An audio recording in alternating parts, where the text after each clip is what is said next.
जो कायो कारई दिखाई।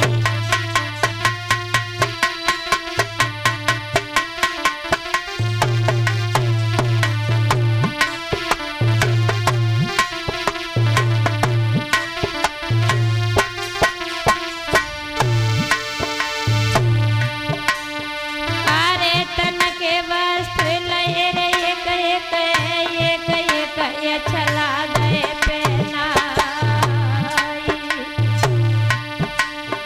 और सिर के मुकुट लय रे कौरवन ने सुराय राज में लबरवार।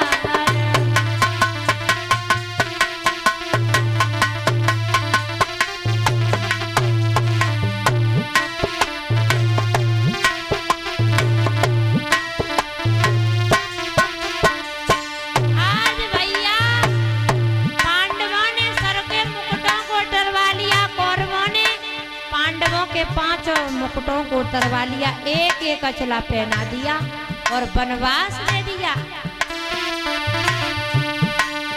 और धर्मराज और अर्जुन बैठे दोनों असुर भाई।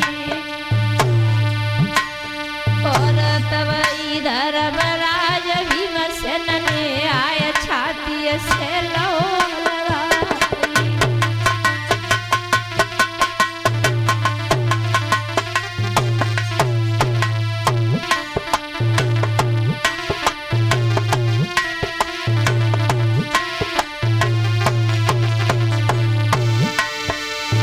ऐसा ही नहीं भैया, और नकुल और सहदेव अर्जुन दो भुजन से लो लगाई।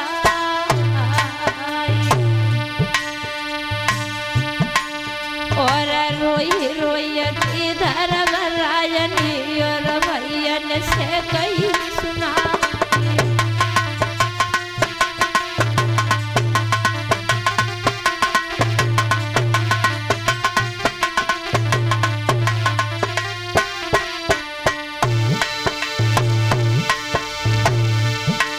और पाल गए हम असनापुर में माटी मिले पिथौरा राई। और मैया छूट गई है मेरी, छूटो असनापुर सोवा।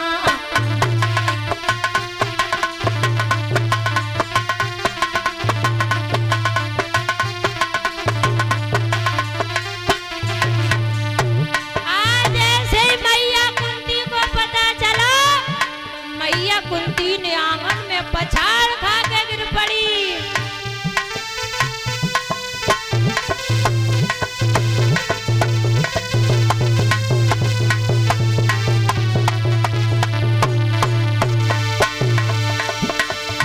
आज सुनी खबर आया कुंती ने, मैया ने छोड़ी गई बबका।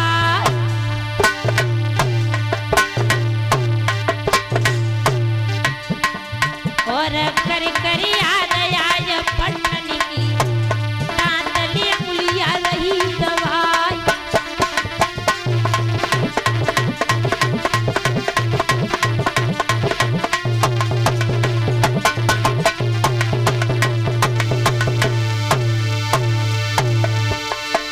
और कर कर याद आय पन्नन की, कुंती रोई रोई रही जाय।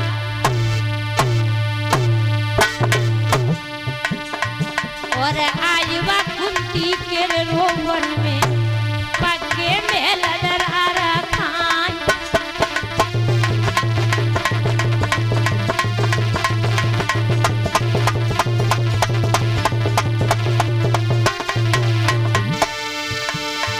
और मेरी भैया कैसी हुई गई, नैया डूबी गई रे बजदा।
जैसे पांचों पांडवों को 13 वर्ष का वनवास, 1 वर्ष का अज्ञातमक वनवास दे दिया।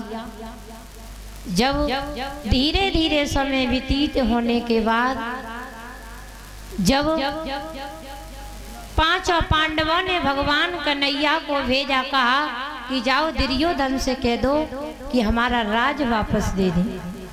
उसी समय भगवान कन्हैया चले ही। भगवान कन्हैया ने जाकर के दुर्योधन से कहा, हे दुर्योधन, ज्यादा नहीं तो 5 पांडव हैं तो 5 राज्य वापस दे दो। भगवान कन्हैया ने कहा, दुर्योधन ज्यादा ना हो सके तो 5 पांडव हैं तो 5 गांव दे दो। दुर्योधन कहने लगा, हे कन्हैया, तू 5 गांव की बात कर रहा है, मैं तो एक सुई की नोक तक नहीं दे सकता, तू 5 गांव की बात कर रहा है। उसी समय दुर्योधन ने कहा, जाओ कह देना पांडवों से अगर राज लेना चाहते तो हमसे युद्ध करें। आज उसी समय धीरे धीरे युद्ध की तैयारियां होने लगी। जब युद्ध की तैयारियां होने लगी तो इधर से दुर्योधन भगवान कन्हैया को युद्ध का सेनापति घोषित करने के लिए पहुंचाए, उधर से अर्जुन पहुंचे तो भगवान कन्हैया सो रहे थे। तो भगवान कन्हैया सो रहे थे तो दुर्योधन जो था आज भगवान कन्हैया की सर की तरफ खड़ा हो गया, और जो अर्जुन जो थे आज भगवान कन्हैया की पैरों की तरफ खड़े हो गए। जब अर्जुन भगवान कन्हैया की पैरों की तरफ खड़े हुए तो भगवान कन्हैया ने जैसी अपनी आंखें खोली तो सीधी दृष्टि अर्जुन के ऊपर पड़ी। जैसे भगवान ने देखा कि अर्जुन तुम क्यों आए हो, जैसे दुर्योधन ने देखा कहने लगे, हे केशव, हम इस अर्जुन से पहले खड़े, दिखता नहीं है तुझे? कहने लगे, मुझे क्या पता मेरे सर के ऊपर कौन खड़ा है, मेरी दृष्टि सीधी अर्जुन के पास गई है और मैंने अर्जुन को देखा है, और बताइए आप दोनों क्यों आए? उसी समय दुर्योधन कहने लगा कि हम अपनी सेना का तुम्हें सेनापति घोषित करने के लिए आए। तो भगवान कन्हैया ने कहा, अर्जुन तुम क्यों आए हो? कहने लगे, हे प्रभु, मैं अपनी सेना का सेनापति तुम्हें नियुक्त करने के लिए आया। भगवान कन्हैया ने कहा कि सबसे पहले मैंने अर्जुन को देखा है। तो दुर्योधन से कहा, ये दुर्योधन, मेरी दृष्टि सीधी अर्जुन के पास पड़ी है, इसलिए मैं अर्जुन का सेनापति घोषित बन सकता हूँ। उसी समय आज भगवान कन्हैया ने दुर्योधन से कह दिया, हे दुर्योधन, मैं पांडवों की तरफ से लड़ूंगा, न मैं कोई अस्त्र चलाऊंगा न शस्त्र चलाऊंगा, केवल अर्जुन का महारथी बन करके रहूंगा। तो दुर्योधन कहने लगा कि हम इसका करेंगे ही क्या, कोई अस्त्र चलाएगा नहीं, कोई शस्त्र चलाएगा नहीं, तो हम इसका करेंगे क्या? कहा कि हमें सेना दे दो। आज केशव ने 18 अक्षौड़ी सेना दुर्योधन को दे दी, जाओ ले जाओ। आज दुर्योधन को 18 अक्षौड़ी सेना दे दी। तो अब तो भैया युद्ध की तैयारियां होने लगी।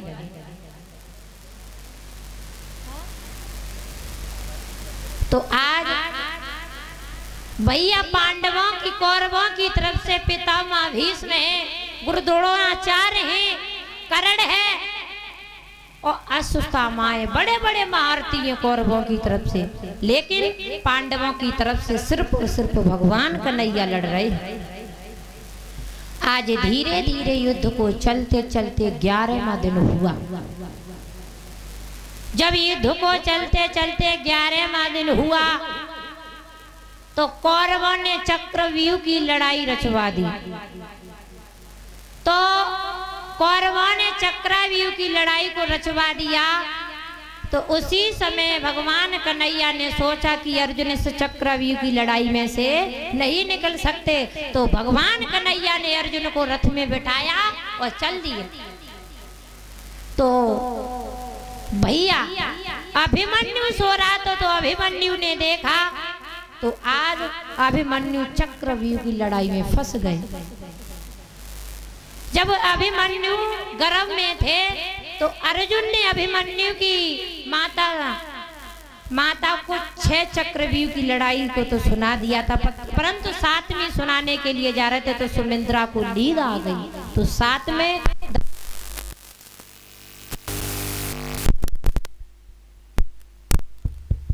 बोलिए गोविंद भगवान की। तो भैया 7 में दरबार तोड़ने की जैसी बात आई तो सुमित्रा सो गई। आज 6 महारथियों ने मिलकर के अभिमन्यु को मार दिया। जब अभिमन्यु को मार दिया तो पितामह भीष्म सोचने लगे कि पांडवों में से मैंने एक तो मार दिया अभिमन्यु को, आज मैं अर्जुन को जीवित नहीं छोड़ूंगा। पितामह भीष्म कौरवों की तरफ से लड़ने नहीं गए थे, केवल वो तो हस्तिनापुर की तरफ से लड़ने के लिए गए थे। पितामह सोचते थे मैं किधर से वार करूं, इधर भी देखूं तो भी मेरे नाती हैं, उधर भी मेरे नाती हैं, मैं किधर से वार करूं। उसी समय पितामह भीष्म ने अपने हाथों में धनुष और बाण लिए।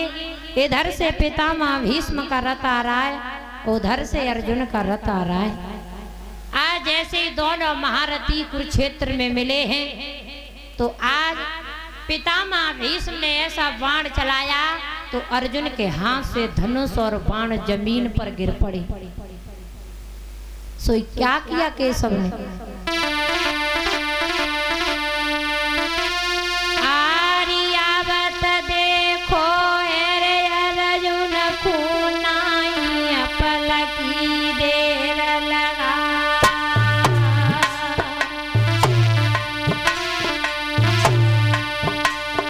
और धनुष बाण हाथ निमिले की भीष्म बाण पर छुड़वाए।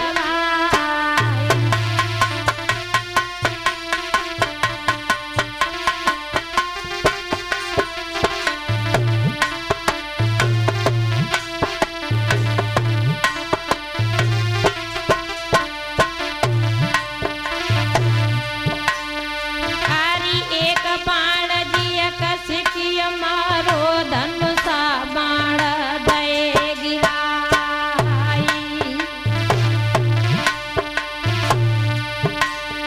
और बहनियते कुंती पुत्र तब केशव ने तब दई सुनाई।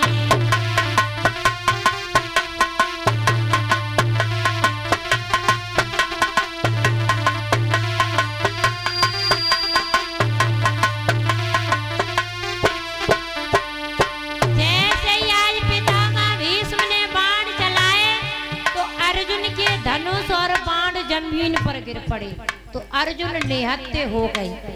तो आज केशव कहने लगे पितामह भीष्म तुम्हें शर्म नहीं आती, तुम निहत्थे पर वार करने के लिए जा रहे हो। और बोले ही केशव, और शर्म ना आई तुमको बाबा, तुमने किन पे करो प्रहार।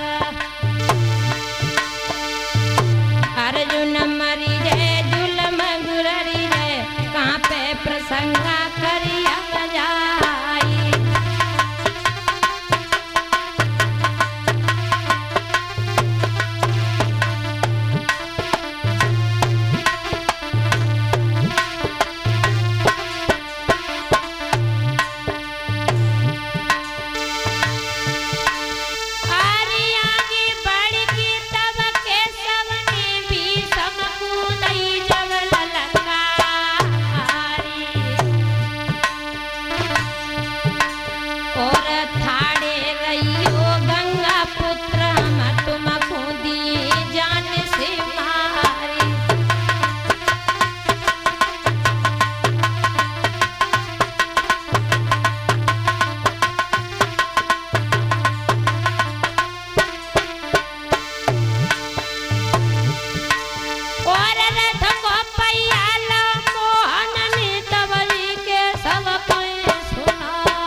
पैया लो मोहन और भारत से कई